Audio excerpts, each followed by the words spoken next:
meeting to order. Well, there's 3 out of 5, so we do have a quorum. We're good there. Minutes have been delayed from last month's, so we'll postpone that till next month, and we'll just review both sets then. I checked with Amy as far as procedures, as far as getting paid for meetings.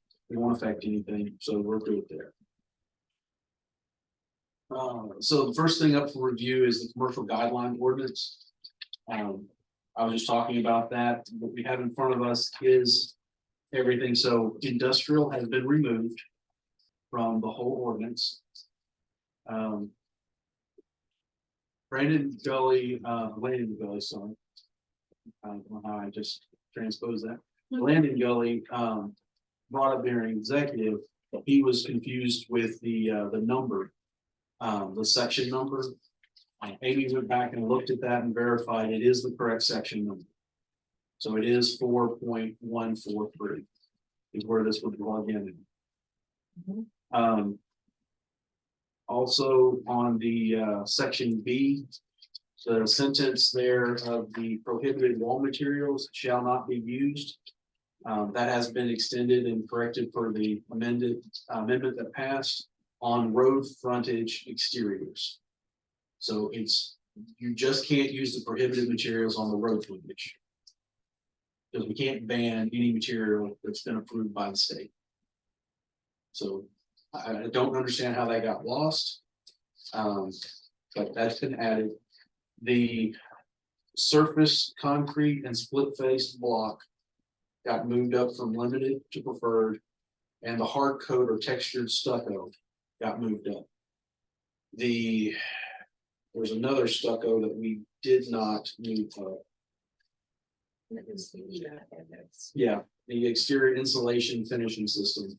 That type of stucco where it's just a styrofoam that gets put on the building and you just spray it. That is still left in the limited. So there is a difference between the two stuccos. And then the aluminum or metal siding got moved up from the prohibited up to the limited. I went back and checked the video on that, and that was one of the first concessions that were made in discussions, and so that does have everything caught up to what was passed on the amendment to this. Was there anything else that y'all saw? Well, vinyl is still there, and that was not part of the amendment. So, and the reason for that was just durability. That was the discussions that came out of planning, the reasoning why. I know that one particular constituent has reached out to just about every one of us. I talked with him myself and tried to explain the thought process behind it.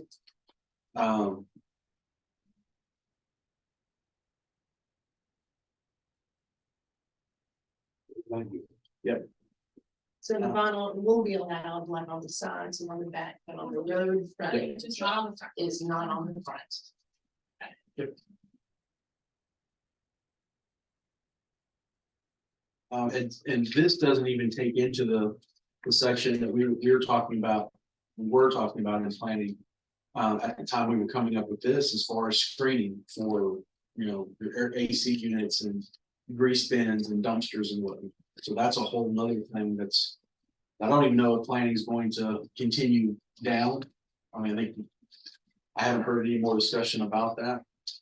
We did have, and that was on the list that GNRC gave us, as in it was one of the very last items that we discussed while Keelan and Slush was with us. Yes. But it hasn't really been discussed since, as in, okay, because we did talk about, okay, what do we want to see? What does that look like?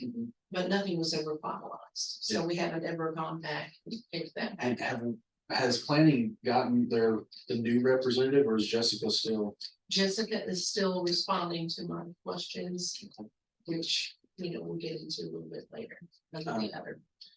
The mayor also made us aware in executive that the contract for GNRC's services for planning have come back up for renewal. And they have bumped us another $1,000 this year. And that allows us to have them for 2 meetings a month. So planning would get 1, previously, it's just been BZA. But on months where BZA doesn't have a meeting, we might be able to bring them in here if we need to pick their brain about something, just to kind of get some more. A lot of the legal things that we deal with are actual legal, and it's nice to have someone who deals with zoning and codes law to kind of talk to us. Brandon's great as the county attorney, but that's not a specialty that he deals in on a regular basis, and so I do see the need to have someone like GNRC. I wish we got a little more help from them than we do, but we're the small one in the pond, and they spend a lot more effort with other clients. Is there anything else on this ordinance that has been brought to anyone's attention? Well, then I would entertain a motion to send this on to planning for their motion. All right, I have a motion. Second. All in favor? So moved. Send to the planning commission. Send to the planning commission. And there from planning, it'll go to the full commission at the end of the month if planning sees fit. You might have to put it on digital. Okay. And honestly, I see no reason why planning wouldn't send it on. This is what they've asked for, to have, planning does the work. We send it to the commission. If the commission doesn't agree, well, what do you agree on? Give some guidance, not just no guidance. And I think that's what we've got. And I think most of what planning was trying to accomplish is done. So. I think it does. I think it would have passed that night if we could have voted on it based on how the amendment, vote went. But now that it's in black and white and there's not a, it should have been, it could be, here it is, then I think it's got a better shot than. Yes, sir. Hate to be late to the party. Yeah. Jessica and I swapped emails about that, and we have a difference of opinion About what? on this prohibited materials. Okay. What the statute says.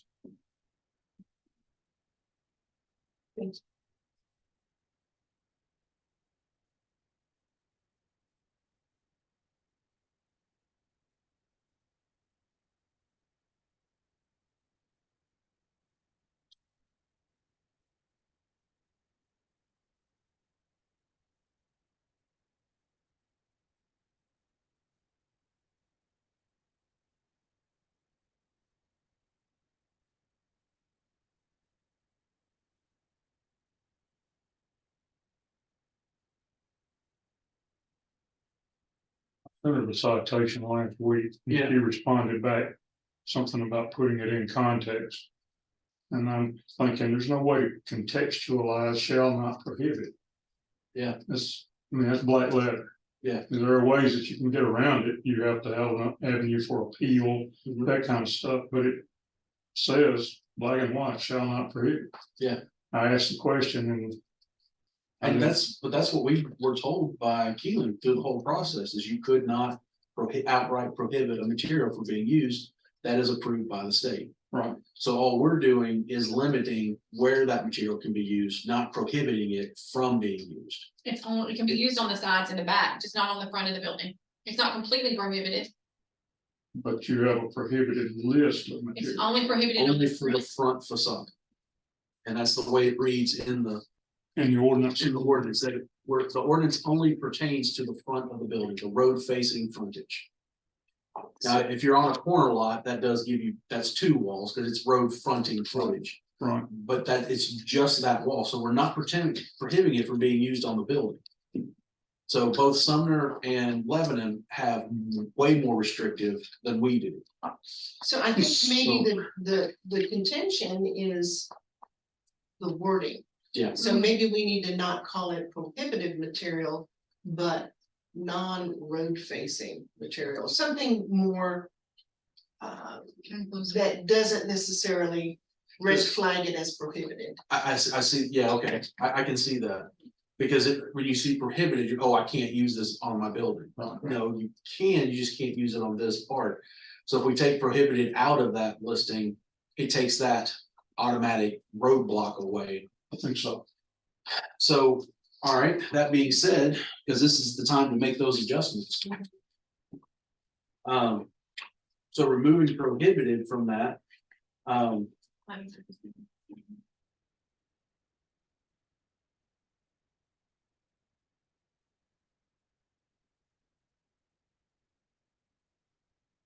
So we could say that any material not on these lists could be approved by the BZA for road frontage.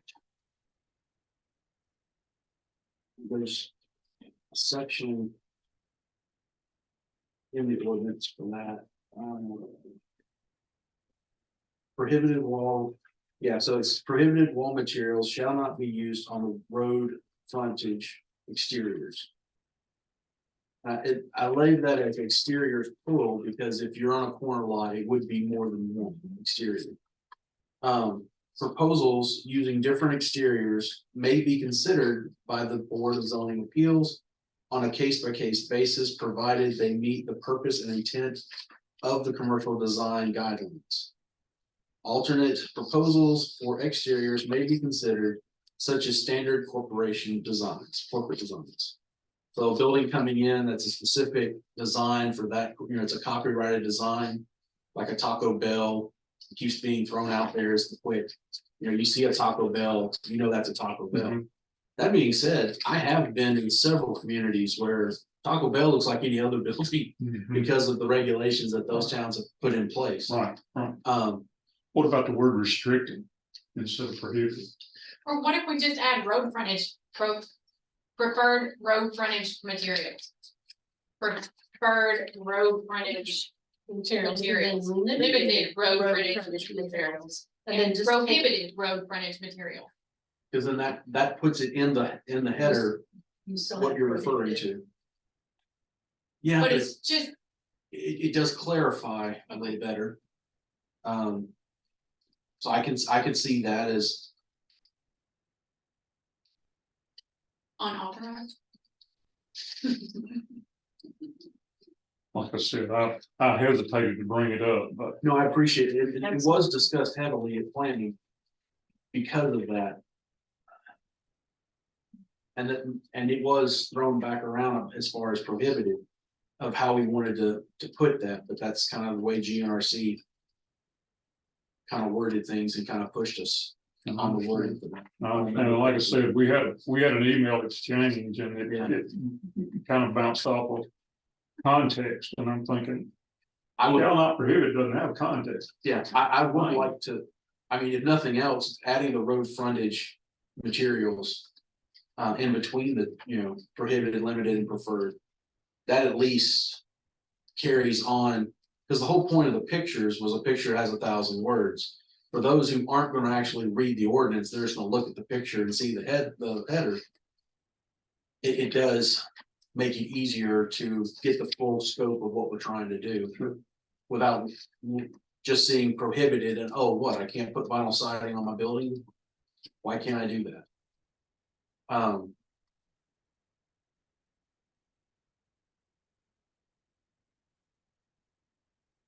But I'd also like the idea of it just being quick, prohibited, it's just a quick header. But I think it's such a hindrance that we need to come up with something. So just take out building and just put preferred road frontage materials, limited road frontage materials. Yeah. And prohibited road frontage materials, That seems like, and that still keeps it short. And then do the same thing with the. On my calendar. Yeah. Say that again, what you just said? So instead of saying preferred building materials, we preferred road frontage materials. Yes, yeah, on the list, and then change my header to match. exactly, yes. That way it's not gonna be long. I would entertain a motion, Make a motion. okay? To add road frontage to everything. Okay. Second. Right, To add or replace building. Replace, so the motion in place, building with road frontage. perfect. And that being said,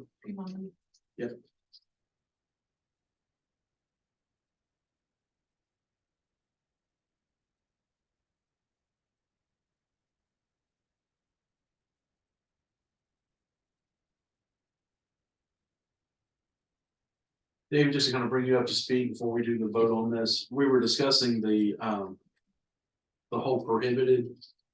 Rick had sent us the actual, state law on being able to prohibit, approved building materials. And so we were looking at the fact of we have prohibited on our materials, although it's only referring to the road frontage part. It does make it look like we are prohibiting a material completely, which is illegal, which we discussed that in planning. Yeah. Multiple times. So the idea is to remove prohibited materials. So it won't just say prohibited material, limited material. What we would be going to would be preferred road frontage materials, limited road frontage materials, or prohibited road frontage material. So it lets an individual know when they're looking at the list that it's just referring to the road frontage, not the whole building. So that is the motion that's before us. All in favor? Any opposed? It passes. Do you think that fixes it? Your concern? Okay. Well. As long as it's not strictly prohibited, I mean, it just says shall not prohibit. And I could argue that you could limit the application on a Which is building, which is what you're doing. Yep. Yeah, I mean, you could limit it by percentage, I think. You could limit it by the main material or highlight material. Like a vinyl, you could have, even though it's prohibited, could you have a vinyl soffit on the front of a building? 40% of it, right? 40%. Okay, Mhm. Can either be the limited or it's limited or preferred. but That's- vinyl is that's- prohibited. Yeah, So could you have that on the front of the building no, as a you soffit? actually you can have vinyl because vinyl got moved from. No, if it's vinyl still in. Prohibited. There's two where did we move that up? Aluminum or metal siding.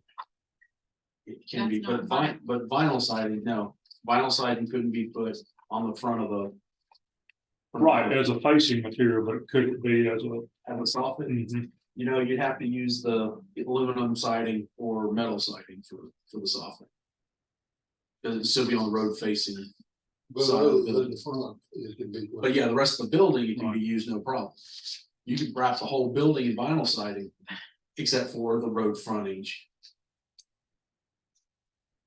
I think that, That's fair. I think that brings on further discussion Yeah. at a later Well- time. Yeah. I mean, I understand trying to make it. Not apply to the face of the building, but as an accent material. But if you're already using metal siding for your other 40, you wouldn't just do metal siding and then all of a sudden flip to vinyl. You're just gonna use the material you already have on hand. So that was kind of the discussion that kind of came up. Right. It wasn't really a limiting factor because they're not gonna use vinyl siding on the road facing part anyway. They would just continue it on up. I'm just trying to visualize how materials are put on buildings. And when it's, you know, the wrap, when they use the metal wrap on a building. Yep.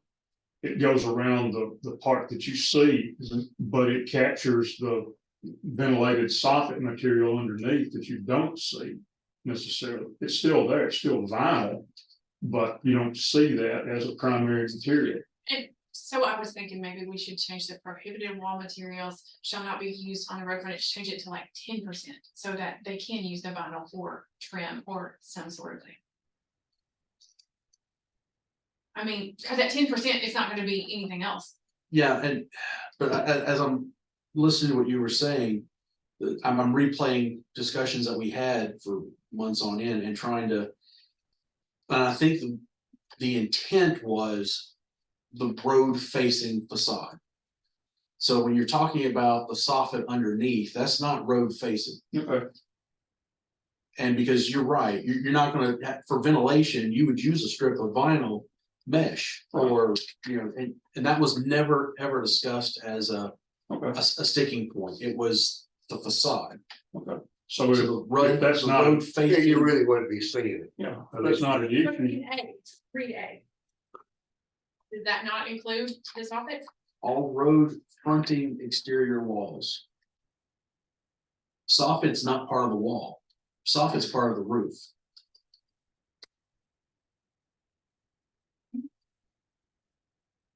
Am I? I'm good with it. Okay. I think if it can be interpreted that way and used that way, I mean, it saves a that's lot of headache. that's the opening sentence of the order of that part. Otherwise, it probably needs to be addressed before it goes through. But that's, yeah. I mean, that is the,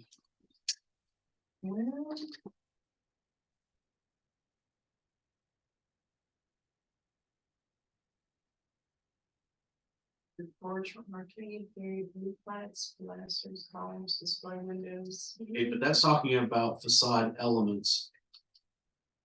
Recesses with projections and keeping scale of building, deep roof, unique architectural details.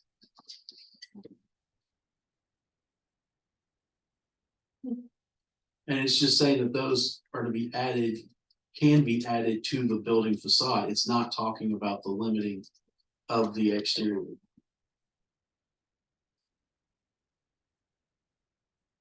I mean, everything we've got here, road frontage, exterior wall. Everything talks about the wall of the building, not the roof.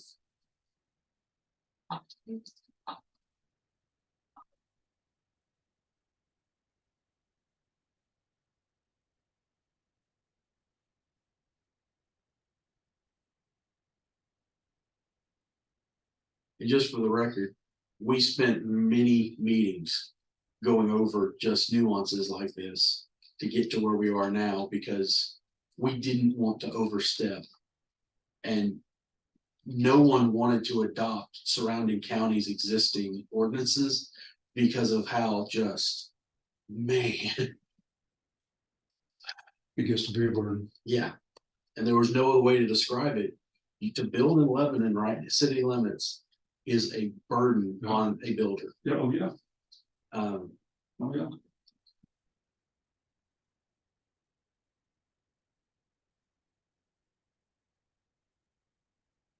reading this, I'm not liking the way the wording is, because it's, I see where it's muddled there. I mean, it starts out first sentence, all road fronting exterior walls must incorporate facade elements to break up. Okay, include facade elements to break up the scale and materials of all exterior walls, and then it gives examples of what facade elements may include, but not limited to. So that's just talking about the facade itself, or the way the building looks. Then you come down here to exterior building materials, and that's where your limits are. And then preferred wall materials shall be used on a minimum of 60%. You can use it on more, but a minimum of 60. And any road frontage exterior wall, but may be used on any wall of the structure. Limited wall materials shall only be used on 40% of any road frontage exterior walls. It repeatedly says walls. So a soffit would be a different architectural part of a building, just like a roof or a door. So it's a different, we're just talking about the wall. So, yeah, with that being said, I don't see where the soffit plays into this at all. Okay, Does that make sense? Sure. And that's the way, we didn't want, in planning, the discussion was constant, we didn't want to have, so like in Lebanon, Lonnie brought it up during the commission meeting. In Lebanon, you can't have a flat wall for beyond a certain length before it has to have some sort of inset or outset or, awning or some architectural feature to break up that straight. goodness, was 100 feet. Yeah, And we We- did that. Yeah, we just looked at. Okay, we would like something put in. You know, if you recess for a doorway, well, there you go. Now it's not a flat, you know. Right. And then we were thinking on that, we were thinking more on the industrial side, where you didn't have just big block cubes. Taking up landscape. But since we've taken the industrial out of this completely, and this is purely commercial. Well, that gives you all, still gives you all kinds of variance on what you can and, you know, could possibly do. So, once again, as you think of the way the existing buildings already look. It doesn't give any distance that you have to keep, you know, you had to put it on at every 100 foot or, you know, 1,000 foot for that matter. Right. You have a recess for a door, boom, you're good. There, that's a facade element. And so it's left very, very general that way on purpose. But thank you for bringing that up, Rick. At least there's a I hated discussion, to, I hesitated to. but these things are being brought up and without having the discussion and having the thought there. Yeah. It's just another reason for someone to say, well, it's a gross overreach. So I at least want to be able to share a perspective of, well, here's what the group of us got together and here was the rationale. Agree with it or not, but here's the rationale. All right. Any other further discussion on this?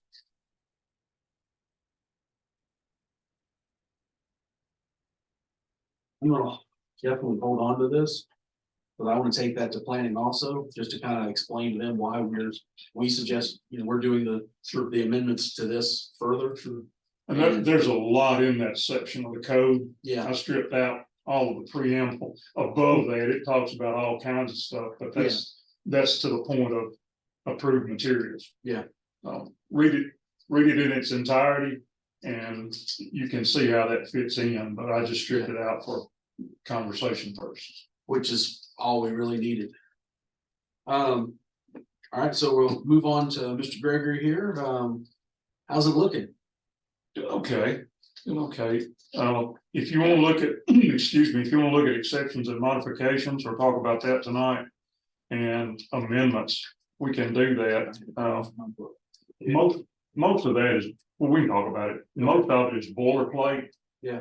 There are a few things that are highlighted in my old version that caught my eye long ago. And it's not any better today. I can imagine it's not. It has not aged well with time. Yeah. As we keep adding and changing amendment to different ordinances and adding different codes. I don't think the going back and removing the old has been very, we really haven't done the due diligence on that, in my opinion. And some stuff, that's one of the things I want to do in this process is kind of get everything up to date with all the different amendments and have them in place. Oh, yeah. Because what they seem to have been done is just shoved in the back. So when you're at first glance, you think you're good, and then you look back and, oh, wait, this was done, you know, back here, and so getting all that combined, I think is gonna be very helpful also. I agree. Not a lot of things to talk about in these sections. Like I said, most of it is boilerplate. But there was one that jumped out at me way back when. I mean, it's still a concern. It's in the non-conforming uses. And I don't know if you've run across it or have a problem with it or not. An existing non-conforming use of a building may be changed to a conforming use, which is fine, or to another non-conforming use of the same or higher classification, provided the establishment of another non-conforming use of the same or higher classification shall be subject to written approval of the Board of Zoning Appeals and subject to such conditions as the board may require in order to protect the area. There's a whole lot wrong with that last part. Yeah, It's non-conforming because it was there. If it's legally non-conforming, it was there at the time the ordinance was adopted if it was grandfathered in. and made non-conforming by that action. Yeah. In this setup, it would not have that, because, I mean, it would have the blessing of the county or the city. But you can't change from one non-conforming use to another non-conforming use. Simply by act of the Board of Zoning Appeals. Does That makes sense. It's still non-conforming. It can change, it would not be a legal non-conforming use at that point, because it wasn't there because the ordinance changed. It was there because someone Decided changed to the change use. the use. But if it went before the Board of Zonings, would it no longer be a non-conforming when they give the, Well, non-conforming use would be out of keeping with the named uses in that district, is what it's getting at. So if you had a discount tobacco store Uh-huh. in an industrial Yeah. zone, and someone comes in and wants to change that to a tanning salon Mhm. in an industrial district, that neither one are allowed. Yeah. You could do that. You could continue to use the discount tobacco store because it's protected. yeah, because it was there before the, If it burned down, you could rebuild, you could expand, you could do all that because of 13.7.208. Yeah. But how do you change it to to another non-conforming. exactly, in a district that doesn't allow that use? That's over and beyond what the statutes call for. We can't rewrite what the statutes allow. It's not conforming because the ordinance changed, not because the use changed. But if the BZA gives the variance, does that make it conforming at that point? That's above my pay grade. That's a Brandon question. But when I read that, I know that this is not language protected by the statute. I'm just suggesting that that language be stricken and make it comply with statutory provisions. And it reads the same in the county and city. Yeah. Bill had his hand on both of them and they came about together. I don't know if there's a model ordinance that somewhere in the old local planning office archives that they relied on. I don't know, but that language is contrary to what I'm accustomed to. I know the BZA has legal authority to make changes to law, that is their place. Well, So they can give variances to allow things. they have specific provisions that they can apply. They really have three things that they can do under the statutes, and very few of them are usually very good. Yeah. They're there as a pressure relief. When the ordinance is adopted, the county has said, this is the law. And if they suddenly decide that Jimmy can drive 65 in a 45, when the sign clearly says 45, that's not what the county adopted. They adopted 45. Yeah. So that's what I'm getting at. It's not envisioned in the statute, and it's contrary to the intent. I would suggest taking that out and let the chips fall where they may. If someone wants to come in and ask for a use, that's separate and apart from a provision in the ordinance that says, this is how you go about it. Okay. It says it may be changed to another non-conforming use provided. You don't have to say that. Yeah. And they can do that already, whether it's there or not, if they choose to.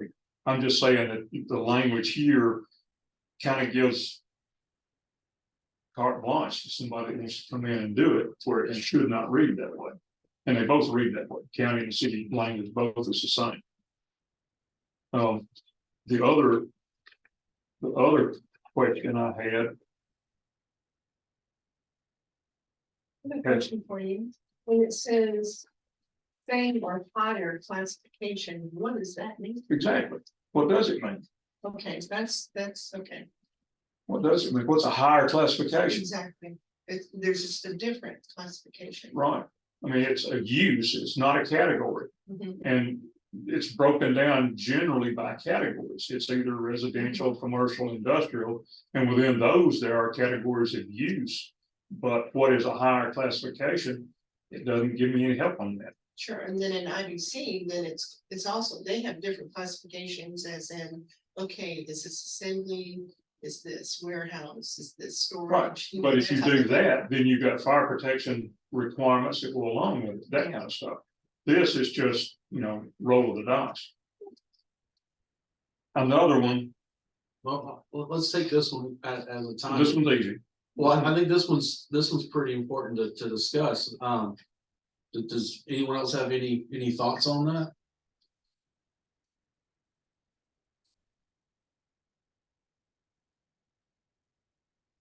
I mean, can you remember any time coming through planning, David, that we've had a discussion of someone wanting to change a non-conforming? A lot of the non-conformings we've been dealing with are mainly in residential, not on a commercial, where Yeah, so it's, Can't remember in commercial. We've not had a lot of commercial yeah. It doesn't over say. the years, but I could say the other one, but. And so it's not even Not a whole lot of specified that. whether in what zone, it's just saying in general, a non-conforming. Right. Where 13.7.208 protects commercial and industrial uses. This doesn't distinguish, it's just non-conforming. Okay. Well, when you look at it from a residential standpoint, then because a non-conforming in residential could just be a house that's bigger than the setbacks. That's not complying. Okay, so there's a difference there. This is use. Okay, so it's only talking about the uses then. That's right. That's right. Non-complying is when it's out of bounds with the setback or exceeds a setback or the square footage allowed, like the lot coverage, something like that. But this is specifically talking about use. No, I do think C is very pertinent, where if there was a non-conforming use, if it's been discontinued. for a And that's period- current, 30 months is current. Mhm. Then it shall not be reestablished or changed to any use not in conformity with the provisions of the resolution, so. That means if it hasn't been in place in Yeah. 30 months, then something can't come back, it's not. It then has to conform to uses Mhm. that are presently stated. Right, and that's what I'm usually accustomed to seeing is if you want to change a use in a district. You can't make it non-conforming, and there's probably language in this ordinance that says you can't make it more non-conforming. Yeah. But in the case of the use, it says you can ask for another non-conforming use, and that, it's highlighted, has been for years. And it caught my eye then, and it hasn't gotten better, like I said, it hasn't got better with time. What section is that? It's, well, in the city, in the Hartsville ordinance, it's 6.020. Say that again, 6 point. 6.020, it's it's under non-conforming uses. And in the county, it is different section. 7.020A. Why it's numbered different, I don't know, but it is. I'll bring that up in planning and see if we can't get GNRC to plug in on that and get some more discussion than just the 4 of us or 5 or 6 of us tonight. Because I'm of the mind, I kind of see your point of just removing it. It doesn't serve a legal purpose. Oh, it can cause problems too. It's not just that it doesn't serve a purpose, it can come back to bite you. Because you're authorizing something that's not doesn't have the authority to be done. Tennessee's a Dillon rule state. We can't invent our uses. We can't do anything outside the statutes. We're a daughter of the state. We're a political subdivision of the state, and Dillon rule says you can't make it up. If it's not there, you can't have it. You can't create it. You can't do it. I think that's actually a point that gets lost on the full commission quite often. That we are a subset of the state. We're not a standalone entity, even as a metropolitan. We still have to Exactly. follow under the state laws and what they tell us we have to do. Can't go beyond. Okay. Well, that's one to bring before planning. What else you got for me? The other Interesting. is, and this falls under special exceptions, time limit. It's under D 7070D in the Hartsville ordinance. All applications reviewed by the board shall be decided within 60 days of the date of application. And the applicant shall be provided with either a written notice of approval or denial. That's not the statute either. You handcuff yourself by that language. The court requires you to be reasonable. There's no statutory requirement for a 60-day turnaround. Okay, We have held ourselves accountable to that in the past. yeah, And by this, you should, yeah, but it doesn't have to be there. yeah, but it is, and. So if it is and it's not a conflict with state law, then. Unless this body wants to send an amendment forward that would change that.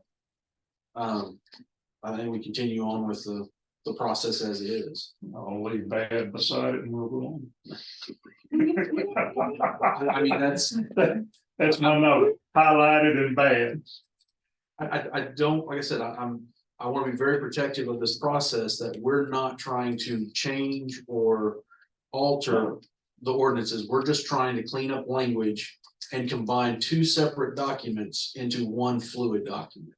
But as the one tonight, when I see it. Yeah. I'm obligated to say something. Yep. Cause I'm here And working. the with you. non-conforming, the fire protection one, Yeah. which we'll talk about here in a little bit. That one was something no one had caught. I've talked to multiple people, no one had caught that. What do you mean there's not a definition in there? So, and I think with some research, I've come up with a solution that I'll pass on, and we can decide. It'll have to go to the planning also and see their opinion of it, but I think it's a very simple one. And it'll fit into just the definition category that we already have. But, are there anything else, that you would run into? Both sections are boilerplate, and I'll push them together and you can see the result. Hopefully pretty soon. Okay. All right, well, so I guess we'll drop down to, the defining, fire coverage. So after talking with Tommy over at the water department, Tommy McFarland, I was asking him, what's the absolute, what's the minimum requirements to attach a fire truck to the water line? He says it's got to be, I wrote it down here, so I got it right. 500 gallons a minute on a 6-inch line. 20 pounds residual pressure. That is, so to me, if you can't hook a fire truck to it, you don't have fire protection. So a property that has a 6-inch line with and he was very specific on the 500 gallons per minute. Mhm. It has to have that volume, that flow rate. The state standard for a 6-inch line is 500 a minute and 20 pounds residual. So in knowing that, it doesn't matter how close the fire truck is stationed, or how fast responders can get to you. If you don't have that, you don't have fire protection. So What about if you say the person is close to a river or creek or where they can draft off of our pond? Does that matter? so that's a valid question. Well, it is, but I don't think as your definition will show that will satisfy for density purposes. You're talking about the density of a development. So when you're Yeah. creating that density is when that protection is required to be there. If it's there at the time, or if you can get someone to say that will stand in at the time, maybe. But I would hold on to the flat definition. Because you might have more than one house on fire at the time that fire shows up. Yeah, And the pond might not have enough water to put both places, or and multiple. what that's doing is allowing you to pull from that reservoir, whether it's a swimming pool or a deep spot in the lake, into a truck to transfer it back to the fire. And you gotta have enough equipment to make that. And water power. Yeah. Just wondering. No, No, I good question. appreciate that. I also spoke with Jim Carmen, and I said, when we were talking about these different plats and looking at what we would constitute fire protection, and he said what they do is it's 500 feet from a fire hydrant. And I said, that's on a 6-inch line. He says, you cannot have a fire hydrant on anything but A 6 a or 6-inch bigger, or line. bigger. Because those are just They pressure. have pressure relief valves that look a lot like fire hydrants, sometimes get. Yeah. That are painted yellow. Yeah, So I think we should include the 500 feet from a fire hydrant. With the caveat of the 500. Well, and that is Yeah. the way our subdivision regulations state. So what we were doing is we'd be taking the definition from the subdivision reg. And then putting it forward, because it would have to go before commission and be voted on as, Well, there's nothing wrong with referencing the subdivision regulations here. Mhm. well, my problem with that is planning commission sets the subdivision regulations. They don't, those regulations never go before the county court. County court determines laws. So if this is going to be in the, affecting the zoning, what is affecting a law. My thought is it needs to be voted on and put in place through the county court. Understand, it's not much different than a flood regulation. If you don't oversee a flood regulation, you just take it as it's adopted, if it's a standard. Okay. I mean, that's something I would suggest doing here is taking the flood regs out of the body of the document and making it an appendix. Yeah, and we discussed Sure. it before. Sure, but the same thing applies, you know, if it references a standard in the subreg, that's no different than having an appendix that's flood regulation. To me, I mean, it's just a different location, it's the same information. But I would argue against having a separate definition in the zoning ordinance for fear that it may change in one and not in the other. Exactly. So what would be your recommendation? As far as, Fire protection, yeah, where to put that definition or how to insert that definition? if In a it's, place that we don't have one. if it's only for subdivisions, then the subdivision regulation would be enough. If it is also for industrial, I don't know that we've got a breakdown for density for lot size in industrial or commercial. Maybe commercial? If it references fire. Does it break down lot size and commercial? I know it does residential, but It does in residential. so it doesn't apply in agricultural? It does agricultural, you can go down to 2 acres if you have fire If you have protection. fire protection. Mhm. So you would need it for both. If it was just residential, I could see leaving it in subdivision rate. Right, But if being in both, you kind of have to have that definition yes, since you're referencing it more than one zoning. in your, is all commercial 6-inch line? No, commercial just has, I mean, it could be in the. It could be in the county and only be on a 4-inch line and have a septic tank. I mean, it doesn't have to be, But in the city, it's all 6-inch. I believe so, I know they've been working on trying to change all that. yes. And I think that would actually do more for benefiting the county for fire protection of increasing all the water lines to 6-inch and being able to support the 500 gallons a minute versus doing the satellite stations that are being proposed. Because it doesn't matter if the satellite station's there, if you're on a 4-inch line and you can't hook to it. It doesn't change our insurance evaluation. But that's another subject. So on this definition, then, well, we do, the process of getting it put in to zoning ordinance. Cause it's not even an amendment, it's, would you just do a resolution stating that this is the definition in Trousdale County for, Or it would be an amendment. so it'd have to be an amendment to the zoning, If you're changing the text, okay? yes, sir. so for like my setbacks, for all the different zones in the county. Mhm. Fire protection does play a part in industrial, commercial, residential, and agriculture. For lot sizes.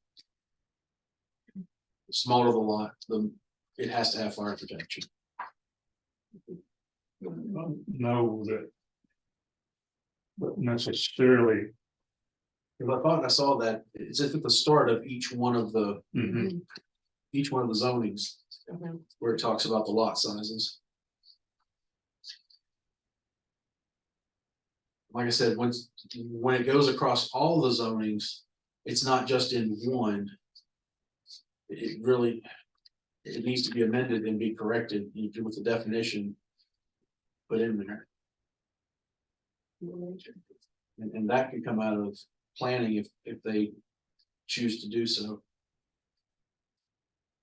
Cause I don't think they're aware as a body that that's not in there, other than the subdivision regulations, although that is what, every time we look at a site plan, that is the determining factor that we use is 500 foot to a fire hydrant and 6-inch line availability. We've been using that definition for years without it actually being in the zoning.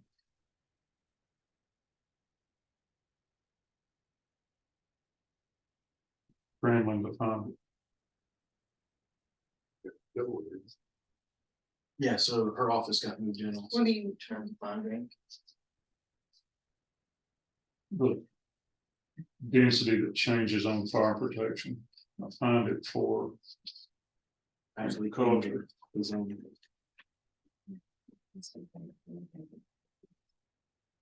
Yeah, he's actually looking for it under which section in the zoning.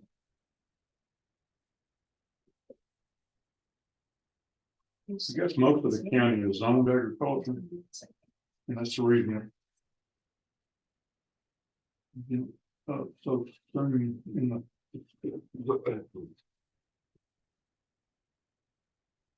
I'm not finding it in R1.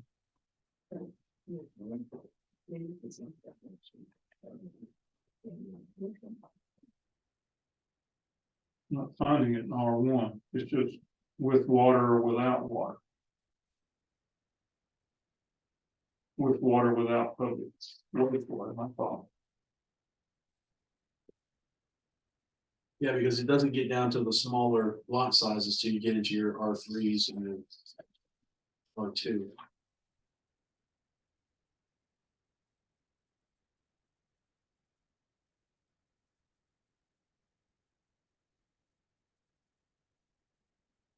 It's talking about environmental. It may only apply to agriculture.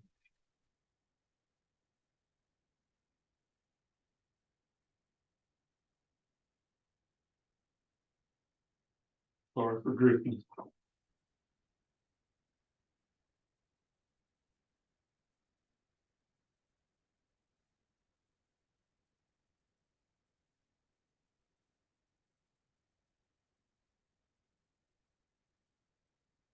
For commercial, it says here. The new building can be permitted on a single lot in case of the property center, the following area and space requirements. Have been complied with and further provided such buildings share a common fire resistant wall that is to our fire rating. Okay, so not necessarily. That's referring more to the fire code, building code. That's something that I haven't had a chance to look up is actual Tennessee fire code, what it states as minimum fire protection. It doesn't put a definition on it. Okay, Trust me, I did that last time. so that doesn't even help us to rely back on it.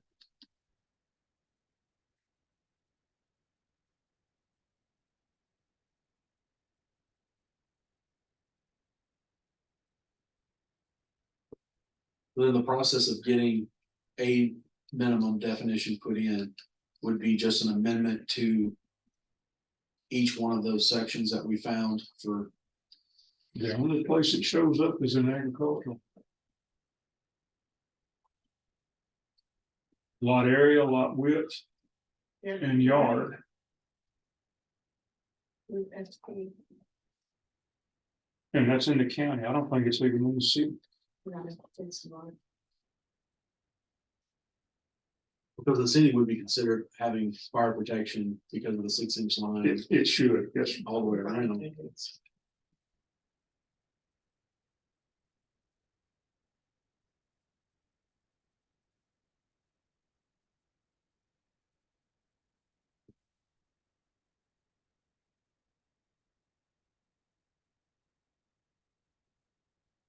A1's the only one that even mentions fire protection. It is.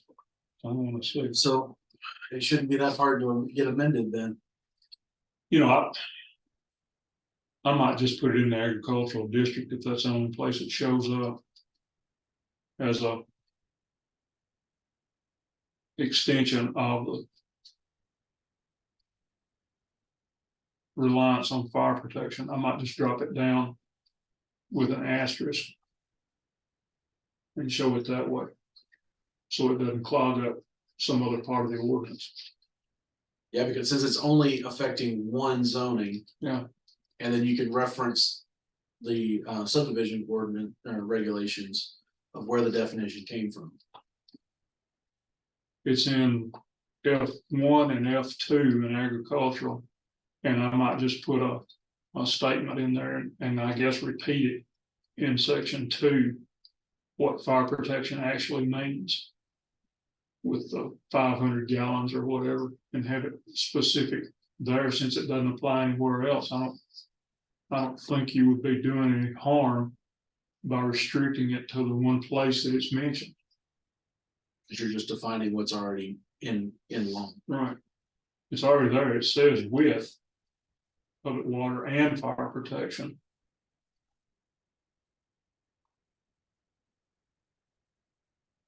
You get a break on yard on setbacks on the lot.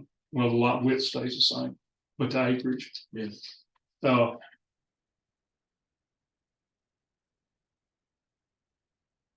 Why it needs two call outs there for lot width. One says public water and fire protection 150 feet, the other says public water supply 150 feet. It's the same. Yeah. Why not? Why not take one of them out? It's redundant at that point. It so, is. Yeah, there's no reason to have both of them. There's no difference in the required width, so I would strike that. Just make a note of where it was removed. And just, You okay with doing that? yeah, and just mark where it's redundant. Like I said, if anything that we remove or we add, it needs to be stated and shown.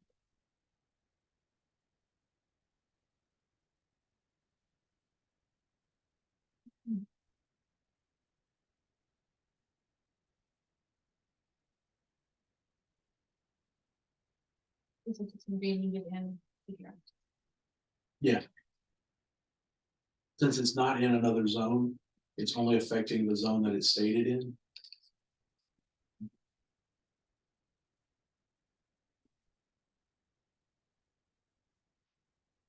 She's not And the cooperating. definition is being referenced from what is already standing law, so. We're not creating anything new.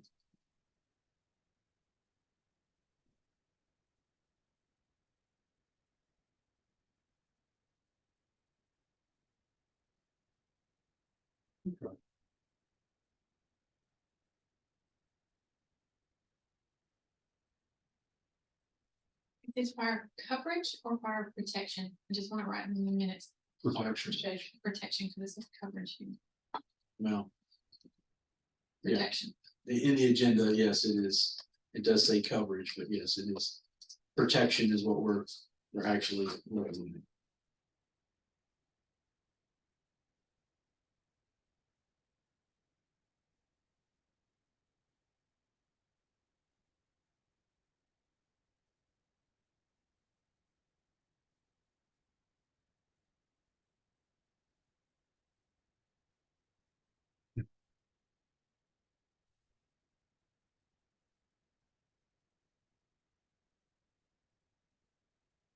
And I wrote myself a note here. I'll email Brandon Beller and ask him his opinion on whether that needs to be just an amendment and go through the county court, or can we just reference what is already there and Well, it doesn't have to go today. I mean, it can go No, as no, no. part of this overall. Yes. when it's done. exactly, but it would still need to be voted on separate to the whole document. Okay, And maybe that's something we can kind of go ahead and get going so that once you present, well, then it's already been approved, it's already part of the document. So we're not having to do all these votes, one after another one night at one meeting. I can see where that would get tedious and It would, irritate some if we spend an hour voting on each one of these alterations. well, you could package them together in one sheet and in one motion to cover them all, if you want to do it that way. That doesn't seem to have worked very well in the past, so I'm gonna, I'll be quiet. my thought is to It's just worth a shot. send one or two through at a time as we're going through the process. And that way, it's addressed, it's done, we put it in and it can go that way. But I wanna get Brandon's opinion on that, whether it's needed or not. I don't wanna overthink the process either. It doesn't hurt to put it in as a definition, Yeah, but since it's only in one district, I think it serves the same purpose to have it with the requirement. Yeah. It's handier when you're talking about it to know what it's talking about. well, because otherwise it's kind of arbitrary to whatever inspectors in the office, what they determine to be fire protection. And that's not good either.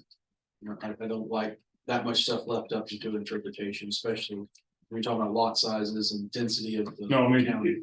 whether it's located here with the requirement, or if it's back in the front of the document in the definition section. It's handier, it's easier to see. Yeah. And reference if it's tied with the only place it's mentioned, the only place it's required. Yeah, since it doesn't reflect on any of the other zones. Exactly. I understand. I just want to make sure we do the proper process of getting it put in the document. All right, well. I've got a little more work to do on that for us, but it looks like we at least have some conversation and some information on that. Is there anything else that anyone would like to bring before? Yes, sir. Chris Gregory's email, Mhm. did y'all discuss that before? We did prior to the meeting, and just conversation. Because that's the same individual who reached out to him has reached out to the rest of us also. As far as the commercial building. Is that what you're referencing? The trailer, Yes, sir. Yes, sir. I'm trying to remember, I couldn't remember. And then I've reached out to Chris and answered him on that, letting him know that I had talked to that constituent myself. And explained to him exactly what the document has. What was it? I can't remember what it was. He was asking if He could replace it with another trailer. and would he have to abide by the new standards if they were in place? Yes, he would. Okay, I mean, if a house burnt down and you rebuilt your house, you built your house in the sixties, now you're building it in 2023.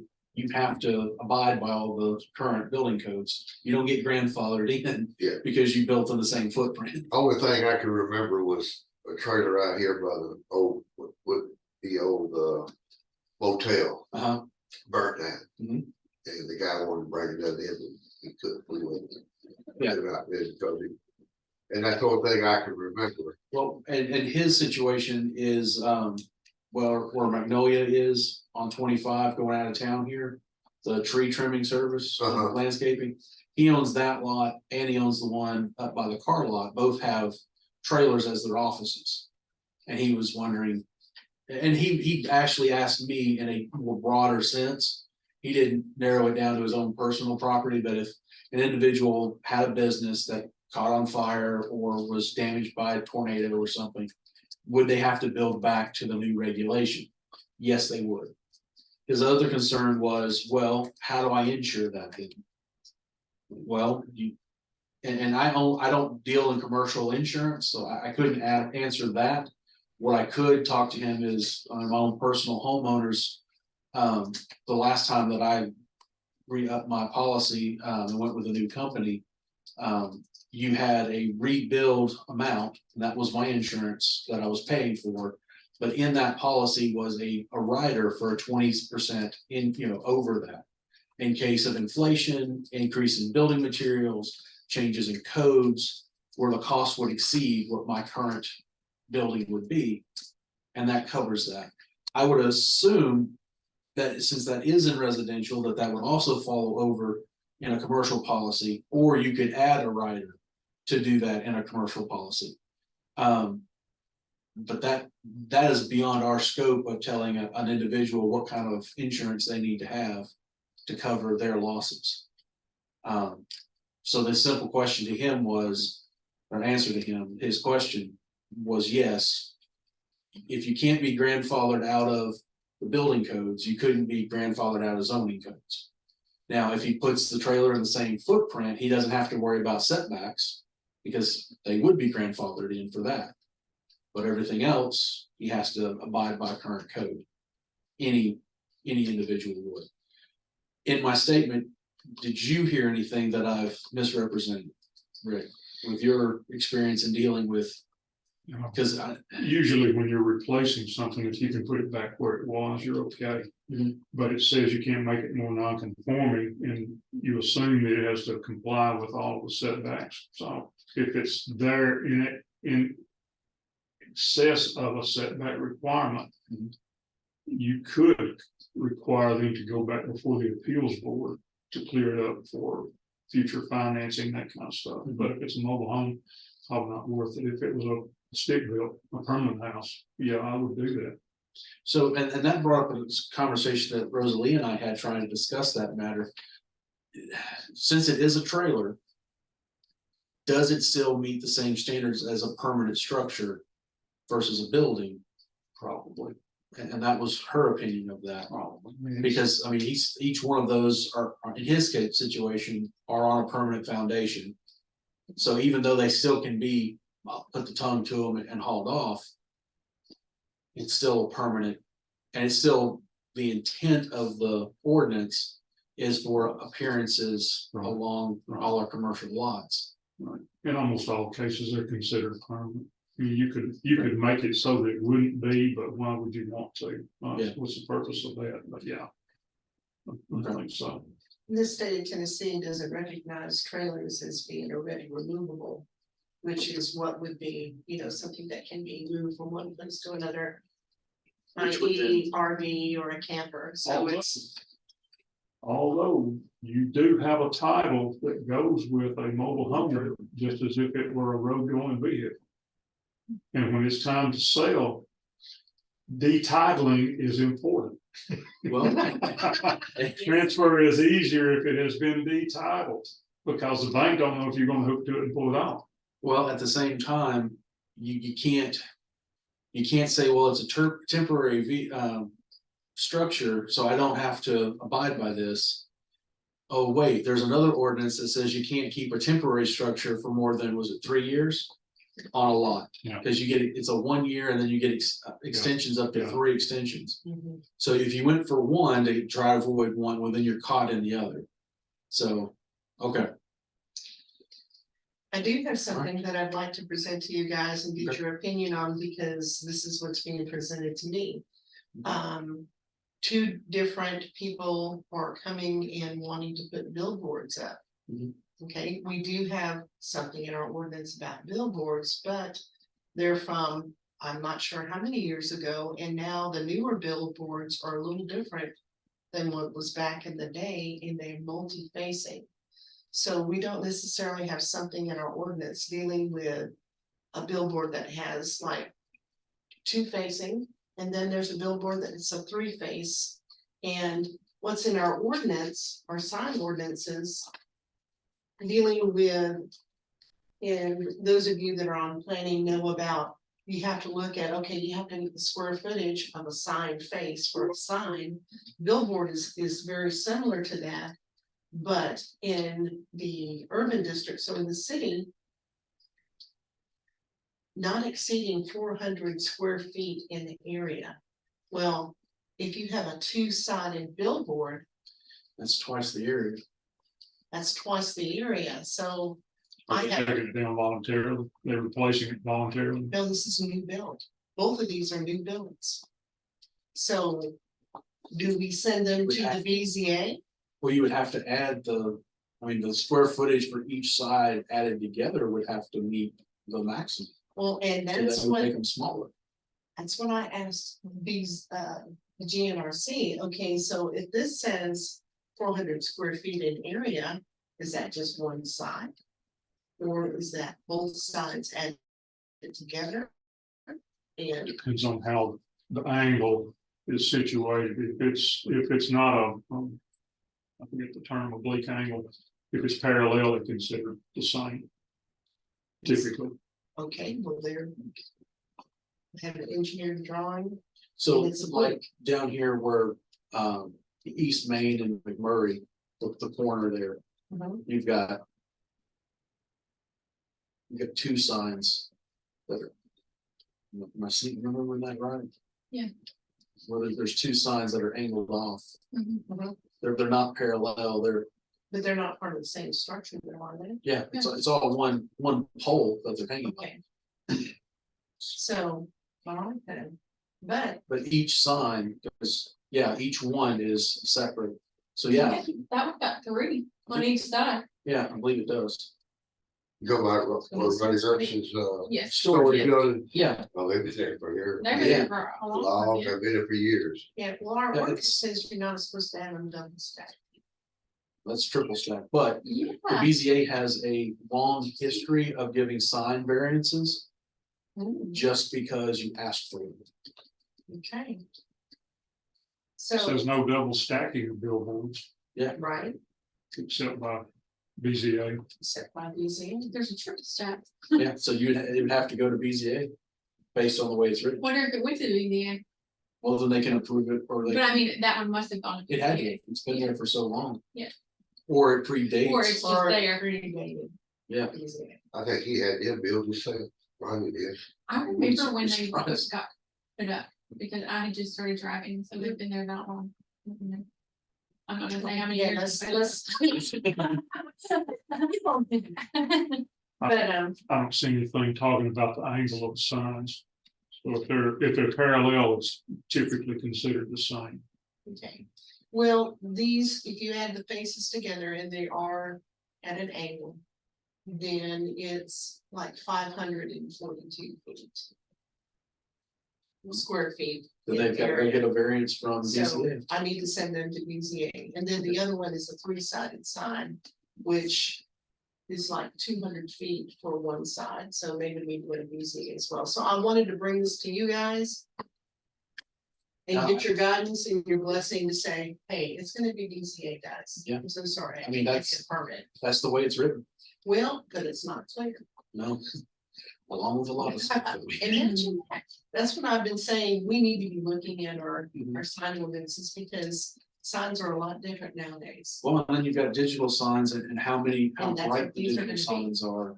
And so how much light is that gonna be putting forth as far as distracting drivers? Any residential that's gonna be around and having to deal with flashing lights. Cause I'm telling you, that the sign at Keller's is Stop. not big. But It is when, so bright. but when you top that hill at night, good It grief, is I thought there was a so stadium up there. It is so bright, yeah. But there are no regulation at Keller's. Keller's. That digital sign don't coming really- towards Gallatin. Mhm. That, but there's no regulations on it. There's nothing that we can do. And It is once so again, bright. that's another thing that's why we need to have some sort of regulations for planning. So when or for codes enforcement. So. Yeah, you can. People not necessarily thinking, I'm not saying that Keller put that sign up just to blind people topping the hill. Yeah, he's advertising his He's business. advertising his business and probably wasn't even thinking about how that would affect drivers, I'm glad that but it does. the store right out here is finally changed to that line, Yeah, the one, Highway Market, the old Oldham's, yeah, they took those LEDs, they were actually facing, instead of facing down, they had LEDs that faced east and west. and right in your Those- eyes, when you those come out were that little side road. Right in your eye. But And we were I'll check lucky this enough. out. we were lucky enough that they were, when it was brought to their attention, when the new owners bought it.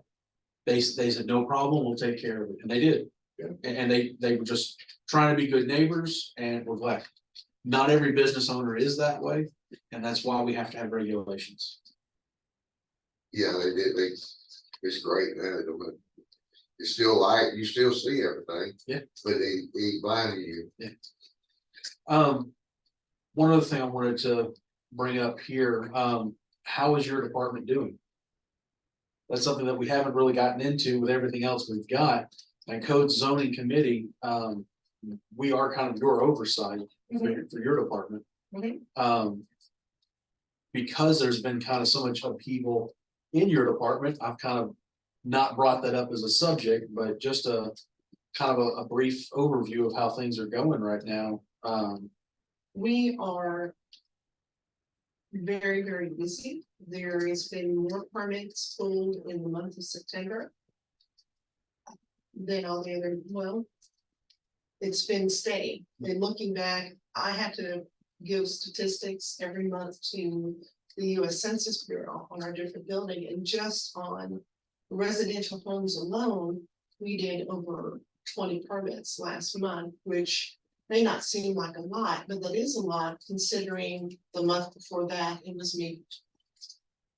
And that's not counting, remodels, commercial buildings, accessory structures, That's just It's- new structure residential. new structure residential. So Is that any multifamily or is that just single home? that's all just single, home, Wow. just Okay. single home. And some are very, very large homes.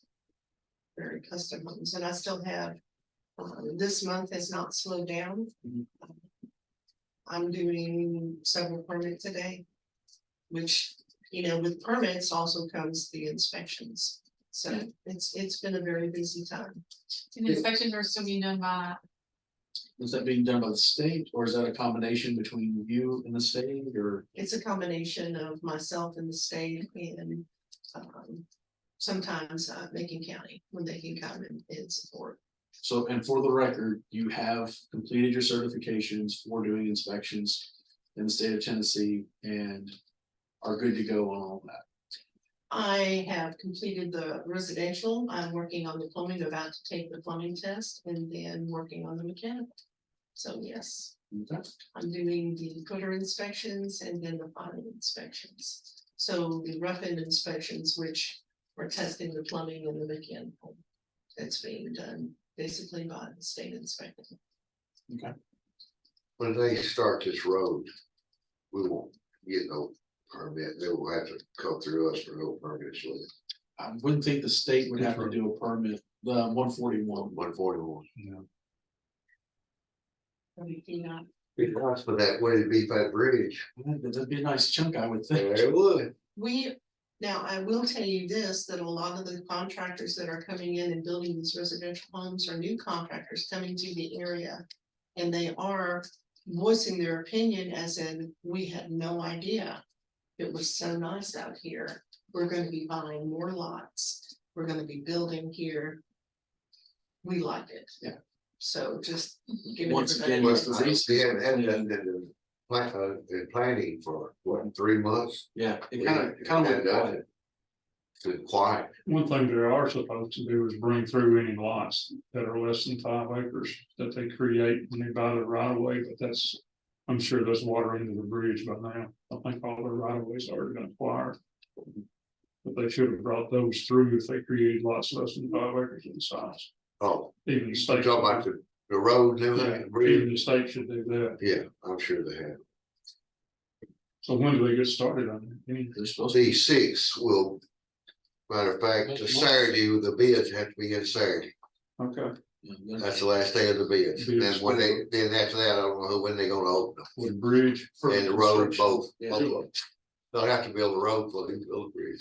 Cause they can't get to, Really happy. can't get to where the bridge is I mean, without like building a when I road say to it. One has it budgeted. And get the one, Yeah,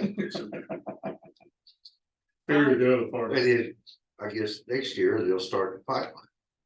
great.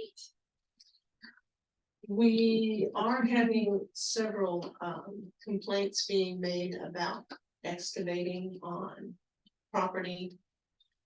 Residential property, other property like that where they're taking topsoil off.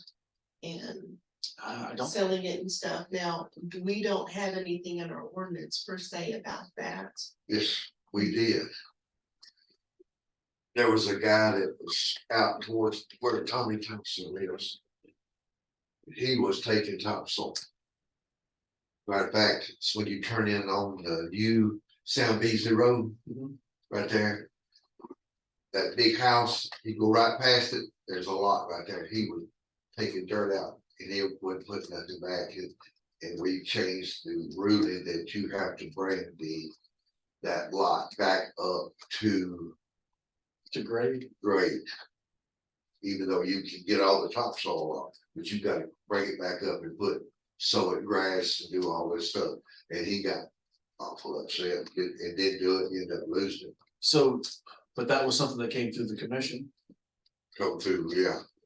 Well, yeah, because it would have had to been, I can't remember, we have to, I know, anyway, yeah, it would might have been already through us, I don't know, but that's how we stopped it. Somehow. From him for doing it that way. because Or we changed the rule or had it approved or something, I can't remember that, so it's a long, gosh, been a long time. I did, you might want to see if Rita can look that up and. I did ask GNRC if we have anything in our ordinance whatsoever about excavating. Yeah. And we do not. Nor does the state of Tennessee have anything prohibiting What they doing? excavating. You have one section that's called development standards for mining activities and related services. Yeah, that was the new one that got passed last year, I believe. What they doing on This this? has been here, This is what? it's been here. This is the. Oh, this is the general. leftover, okay. I have a question about blasting. Do you have anything in your codes about blasting? Not specifically. no. Now, the only thing that we do have that I could offer. For those that are in the city limit is the noise ordinance.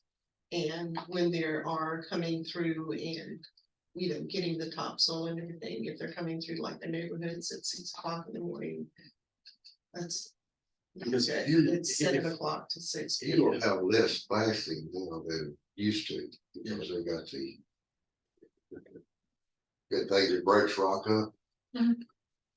But on the excavating, taking the topsoil, I mean, you don't have to have a permit for site prep. No, you do not. So, I mean, you can come in and you can do excavating on your property that you own, Yes, you can. and you don't have to have a permit on that, so. I don't really. What's the actual complaint? Is it just the traffic of the dump trucks or? The traffic of the dump trucks and now they can't block driveways. Yeah. That's illegal. But the noise. That they are creating early in the morning, and so that is something that can be enforceable. Yeah, Anything before 7 o'clock in the morning is not allowed, or after 6 p.m. on weekdays, But only in the city limits. only in the city limits. If y'all been up Highway 10, But not a while. past Jerry Ford's house. Mhm. Down there, they've been digging, Mhm. it looks like they're doing topsoil, to Same me, thing. Yeah. is that what it is? It is. Okay. So I Now- thought, They did come back and make the lot buildable, and there has been a building permit taken out and issued, and so That's it's site becoming prep that. and That's exactly right, Yeah, but I there's did no- wanna bring this out because you will be hearing. Discussions about it. and this is just me personally, limiting excavating of dirt. Think that I would have to say that's a bit much. Now, I mean, if you're. But at what point does it go beyond site prep or, a farmer tilling his, field or something to quarry? I mean, how much are you removing? And then all of a sudden now it's a quarry for clay or a quarry for, topsoil for that matter. And now what we it had becomes a was, that this commercial- guy just took all the topsoil and just left it bare, just ugly. He raked the land, pretty Well, much. now I could see an erosion prevention, I mean, EPA regulations would come into effect and we could enforce. Federal law, that's already on the books. What seems to be the opinion of the county commission is they don't want to add state or federal laws to our books because they're already in place. There's no reason to add them to ours. It's already federal law, it's already. If that's the will of the body, that's the will of the body. I personally think it makes it easier for an individual who's looking at ours to be able to have it one-stop shopping. That's because we're not creating new law, we're just making it easier for you to find the law. Now, other counties do have excavation permits. So that might be something that we could look into, so that at least it's being monitored. And As far as how many yards are coming out, so at what point, like, then that would kind of set a limit there, what point is site prep versus quarry? You go past the elementary school in Thompson Lane, Mhm. and they've dug out a lot of dirt out of that area in there. Yeah. They just let, they can put food back or sold, or it's just rock. Yeah. You know, it ain't looking real pretty. I mean, till Yeah, but you go past the limits there, kind of. yeah. But then I kind of fall back on, if I'm the landholder and I'm, Making money selling at the top floor. yeah, but then again, if they come back and make it a buildable lot, but Yeah. then that means that the soil has to be at the right consistent strength. Yeah. So that needs to be monitored, and that would be part of like maybe a permitting process, just throwing it out there. it's something to think about. All right, is there anything else that needs to come before us? Motion to adjourn. Second. Have a motion in a second. All in favor? Oh, man. There you go.